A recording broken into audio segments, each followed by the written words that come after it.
C'est un événement inattendu qui a bousculé l'agenda du garde des Sceaux Gérald Darmanin. Sa visite officielle à la prison de Nîmes prévue aujourd'hui a été reportée d'une semaine après la découverte d'une table de massage dans le nouveau bâtiment de l'établissement. Une découverte qui peut prêter à sourire, voire sembler anodine, mais qui ne l'est pas pour le ministre. Souvenez-vous, en février dernier, il avait ordonné l'arrêt de toutes les activités jugées ludiques et non pédagogiques en prison à la suite d'une polémique autour de massages et de soins du visage proposés à des détenus à la prison du Cesse en Haute-Garonne.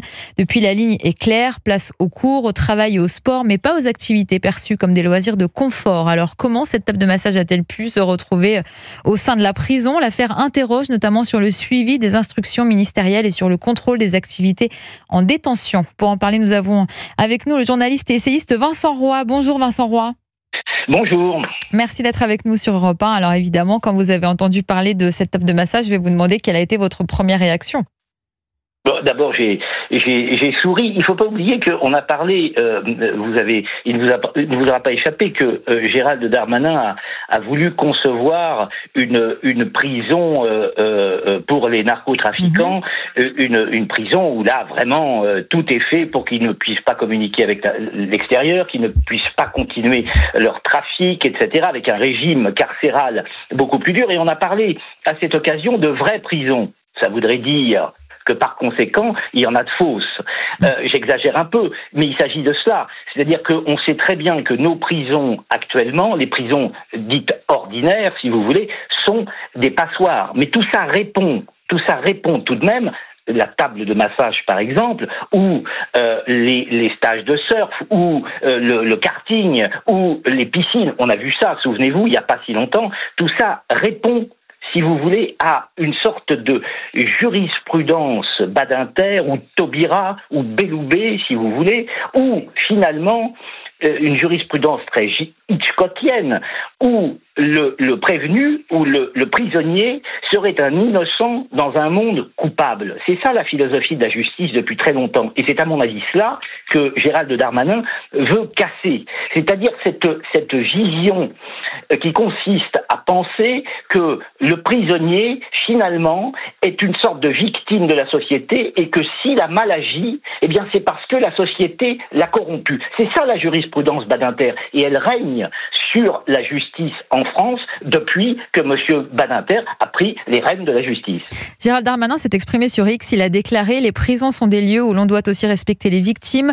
Le sens de la peine dans la dignité des personnes, c'est donner une chance à la réinsertion, bien sûr, mais en rappelant que la privation de liberté décidée par un juge indépendant doit être effectuée sans provocation vis-à-vis de la société et vis-à-vis des victimes.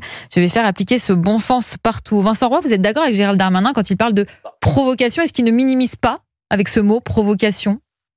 Tout le monde est d'accord avec Gérald Darmanin, je crois.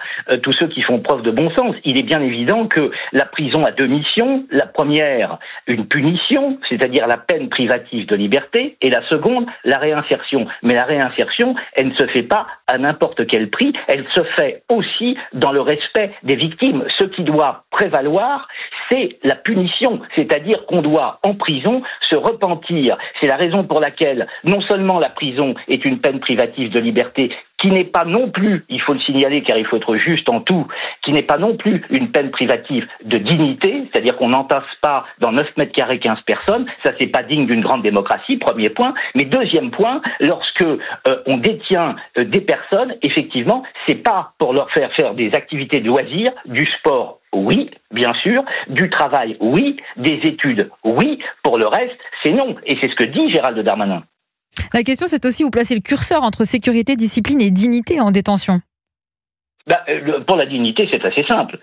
C'est-à-dire que dans un certain nombre de mètres carrés, vous savez que vous pouvez faire vivre un certain nombre d'individus. Au-delà d'un certain seuil, la dignité n'est plus respectée. Or, une grande démocratie, je le répète, doit traiter correctement ses prisonniers. Traiter correctement ses prisonniers, c'est pas leur faire du surf, c'est pas leur donner des soins du visage, c'est pas leur faire des massages. Le problème, si vous voulez, c'est que il y a aussi un gros déficit en personnel, je parle de la pénitentiaire, et que en faisant faire des loisirs, etc., on évite la véritable cocotte minute que peut être une prison, car enfermer des gens, c'est pas tout à fait anodin. Ils ont des réactions qui sont tout à fait particulières, et par conséquent, eh bien, on lâche du lest pour retrouver du calme à partir du moment où on maintient des individus dans des conditions de détention qui ne sont pas toujours à la hauteur, je le répète, de la grande démocratie que nous sommes censés être.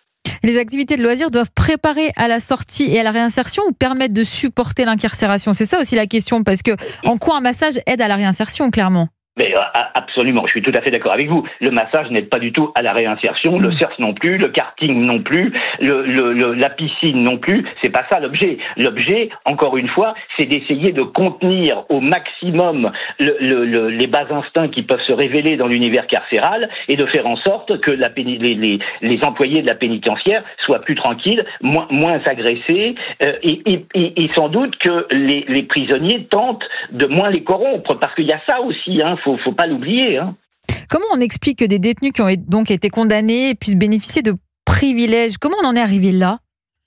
On en est arrivé là au nom de la philosophie dont je parlais au départ. C'est-à-dire que on a imaginé, notamment, et il faut le pointer de manière très claire, toute une partie de la gauche et de l'extra-gauche a imaginé que finalement, le prisonnier, s'il avait mal agi, était encore une fois, je le répète, une victime de la société et par conséquent définissait une sorte de nouveau prolétariat et partant un nouveau lumpenprolétariat qui lui-même était victime. Et c'est la raison pour laquelle il agissait ainsi. Vous voyez bien que, par exemple, on a une politique migratoire assez catastrophique, tout le monde s'accorde à le dire, qui crée une insécurité qui va galopante. Nous avons dans nos prisons au moins un quart des détenus qui sont d'origine étrangère, et ces gens constituent ce nouveau lumpenprolétariat dont d'ailleurs M. Mélenchon se sert bien. Eh bien, celui-ci, considéré comme ce nouveau lumpenprolétariat,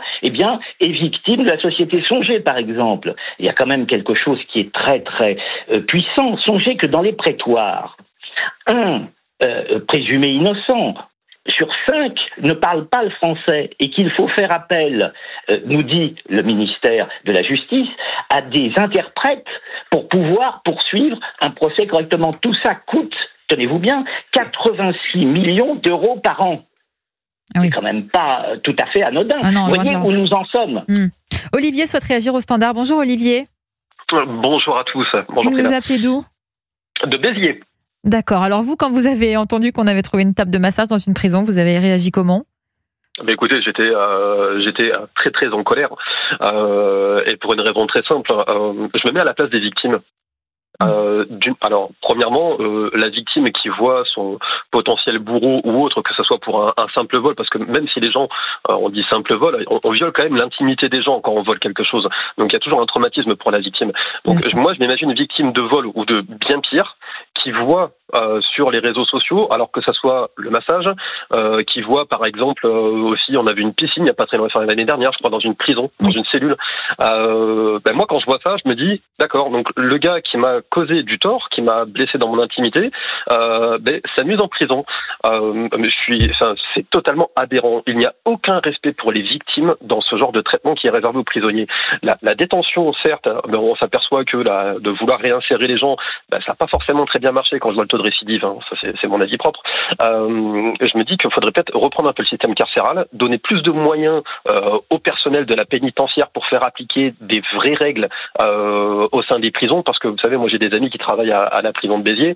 En 2025, ils ont déjà explosé les scores de saisie de téléphone portable, de stupéfiants au sein de la prison. C'est une catastrophe. Ils n'ont aucun moyen pour travailler correctement. Ils ne sont pas soutenus non plus, façon de parler, parce que c'est tellement dur dans leur métier, comme disait votre intervenant juste avant, là, avec le risque d'explosion au sein de la prison.